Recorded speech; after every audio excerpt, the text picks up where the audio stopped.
Hey there, I'm Stu Greene, and welcome to the Anything Real Estate channel, where we talk about anything related to the world of real estate.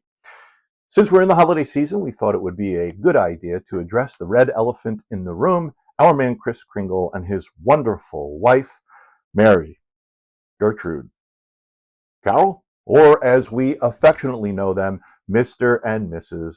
Claus. And the question of the day is, where exactly is Santa's crib? We've gotten cryptic references, a general North Pole location, and even occasional directions. But truthfully, he's been a little surly about giving any more info than just North Pole. We've seen it in movies, literature, and on TV. But where exactly is it?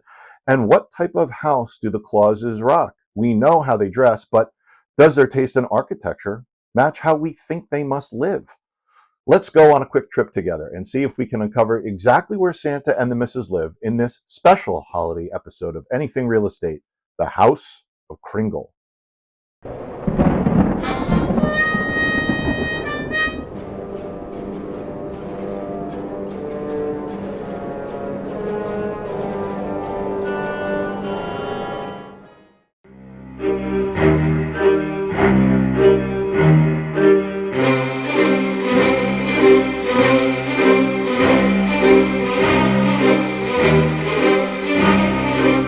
Hi, and welcome back to the Anything Real Estate channel and our first special holiday episode, The House of Kringle.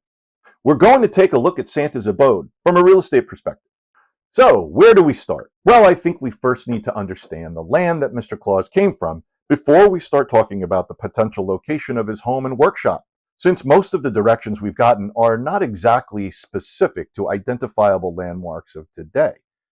You know, our man in red has been talked about for a long time, and you can argue similarities to ancient myths of goats delivering presents or Odin Allfather in the guise of an old man with a long white beard knocking on doors during Yule, the longest night of the year, and riding in his sleigh or on Sleipnir, the eight-legged horse with gifts for deserving individuals. Like all of us when we try to find ourselves, the big guy has gone through a ton of changes during the years. And barring legends handed down by storytelling around the campfire, Santa made the scene as most everybody knows him today, sometime in the early 1800s, when he officially changed his name to Santa Claus, and then starred in that famous poem written by Clement Clark Moore, who was, are you ready for it, a real estate developer, and was responsible for both the General Theological Seminary of the Episcopal Church in New York and St. Peter's Episcopal Church in New York City, as well as a wealthy planned community in the area now called Chelsea, which was named after his estate. So, where did he come from and where did he go to? Well, first, the actual North Pole, the geographic pole at the 90th parallel, is in the middle of a shifting sea of ice in the Arctic Ocean. We call it the North Polar Ice Cap, and we had been looking for it by sending terrifying sailing missions and even more terrifying overland missions for centuries.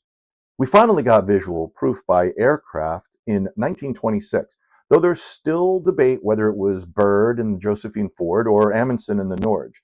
But it's unlikely he actually went to the North Pole. Maybe he thought he was going there, or maybe he was real ticked off no one really cared he was leaving and his friends asked him where he was going. He just said, North Pole for all you care. Okay, most likely two places he was from are either around Finland or Turkey. So let's talk Turkey. So basically, no matter where he was from, he was going north. And St. Nick could have left from his native ancient Lycian city of Patara in modern-day Turkey and walked or rode through the middle of the then fractured Roman Empire up to the northern coast of Europe and maybe even across to Sweden or Norway. Just as a point of interest, there are indications that the world was much colder then, like reports that the Rhine had frozen solid several times and may have allowed Germanic tribes to cross, or Julius Caesar describing the presence of reindeer in France in his commentaries on the Gallic Wars. So maybe he picked them up and hooked them to a sleigh on his way to Denmark. Now, if he took a ship through the Greek Isles, And around the coast of modern Spain and Portugal, he most likely hugged the coast of Europe before embarking into the Labrador or Norwegian Sea. Since we're talking 3rd or 4th century, it's unclear which Germanic, Nordic, or other peoples he might encounter. And though Rome did have naval vessels in that area and almost undoubtedly explored it, it was not a place to get lost. Hey, maybe the workshop elves are the people that helped him sail the ship and went with him to settle the North Pole. Check out the big brain on Brad. You're a smart man. Or maybe he came from Finland, as the people of Lapland contend. And since we learned he was an orphan dropped off in Somberland and raised by the Claus family, he most likely would have left somewhere in south of Finland after getting chased out of town by the Burgermeister, Meister Burger, which would have taken him straight through the Kattegat Sea. Yes, that Kattegat, except the actual ancient part of the Norwegian or Jutland Sea called Kattegat, not the fictional city, which is probably good since those people were a little rough on outsiders. Of course, it's also possible that old Sinterklaas didn't shuffle off to the frozen north until sometime in the 1800s, but he and the missus aren't answering those questions. And who can blame Mrs. Claus, really? You aren't supposed to ask a lady how old she is. He's on the naughty list. So, Roman, Greek, Turkish, Norseman, who knows for sure? And he ain't talking, but we are talking about the Kringle house. There are many locations in the world called Santa's house, besides the Frosty couple's actual home, including a theme park in North Pole, New York named Santa's Workshop. But there are only two we're going to talk about, and they are both sitting on very cold pieces of real estate, one in Finland and the other in Alaska. The one in Alaska is just 125 miles south of the Arctic Circle, in a town that used to be called Davis, Alaska, but changed its name to the North Pole in 1953. And while cold enough, and certainly the right name, this is not Santa's actual house. The Santa's house in Rovaniemi, Finland, is in an area called Lapland, and this is said to be Santa's official North Pole residence. We were excited to check this out. And while there is a whole village there, including snow and ice hotels, reindeer, and a place to meet someone dressed as Santa, turns out this may not actually be the cheery fellow himself. But we can't confirm until we make that trip and see him in person. Looks like an awesome place to visit and see the Northern Lights, but this isn't his house either. By the way, regardless of where up there he lives, December and Christmas must be pretty rough, well under 0 degrees and no sunlight for months. You gotta give it to Santa and the crew maintaining a cheery mood with no vitamin D. Must throw their circadian rhythm way off. The great news is that we live in a digital age, and although it's currently off market, Zillow has the listing. Don't get too excited, as we don't have an actual address, just the North Pole. But we do know it's just off Jingle Bell Boulevard across from the Reindeer Reserve. And no, they aren't accepting tours until at least next year. Anyway, it's real hard to schedule a time there for a showing since no one has assigned a time zone to the pole, since it's right at the axis of the Earth and all the parallels meet there. So we can go right to the Kringle house virtually and see it. But first, how have North Pole, Alaska home values fared over the last several years? Figures vary somewhat on the median price point, but we place it somewhere in the $300,000 area.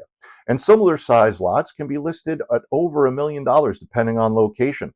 Most sites seem to indicate a slight downward trend in values recently. Now, on to Santa's house.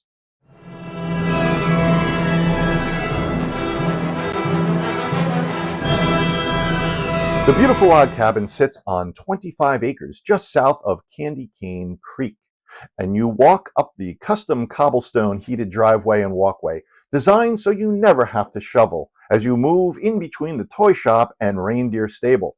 Unfortunately, cleaning up from last week's activity means no bueno on the tour of those areas right now. Everybody talks about the toy elves, but no one talks about the elves that handle the reindeer stables and the ones who sweat away in the shop cobbling all year long getting ready for the season. Second prize, a box of candy canes. Third prize is you're fired. Once inside, you'll be greeted with a view into the great room. You can also hang an immediate left past the laundry room and the small room that shows off Mrs. Claus's whimsical design sense, the hot cocoa bar. And this hallway leads to the guest room and a luxurious master bed and bath. As we move into the huge open floor plan with the great room, dining room, and kitchen, decorated in a subdued country style, we are greeted with an impressive stone fireplace, handcrafted by a local artisan, and more hand-cut timbers make up the stair and railing. The smell of cookies seems to be in the air year-round in this rustic-style kitchen, but don't be fooled. It has all the modern conveniences, including induction stove, under-counter kitchen vacuum for all the cookie and cake crumbs, and the house is on geothermal. Next to the stairs is the man cave, where Papa Noel goes to kick back, listen to some old records, and wrap gifts. But you can use it for poker. There is a large gift wrapping room in the toy shop, but Santa still likes to get his hands dirty. Upstairs is the home office and Santa's mailroom. The office has been recently updated right down to the wiring and is ready for hardcore gamers or the home office professional alike. And finally, let's not forget to mention the spectacular views of Mistletoe Marsh in the morning sunlight, usually starting around June, and the backyard, complete with a full outdoor chef's kitchen and pizza oven where you can watch the northern lights 6 months out of the year. So, not on the market, but a estimate of $1,177,870. And based on its location and the values of similar two-bedroom properties in the area, the value of this house at least partially reflects the unique history of the original owners. And it's likely that only cash offers would be entertained. This is the end. This is the end. Okay, so what's a real estate agent's favorite Christmas song? Well, Feliz Navidad. Yeah, I know. Well, that's all for now. From me and Anything Real Estate, here's wishing you good luck and best wishes for the holidays and the coming year. Let's make it a great year where we resist the forces driving us apart and strive to bring people closer together. And remember what Will Rogers said, don't wait to buy real estate and wait. Until we speak again, be well.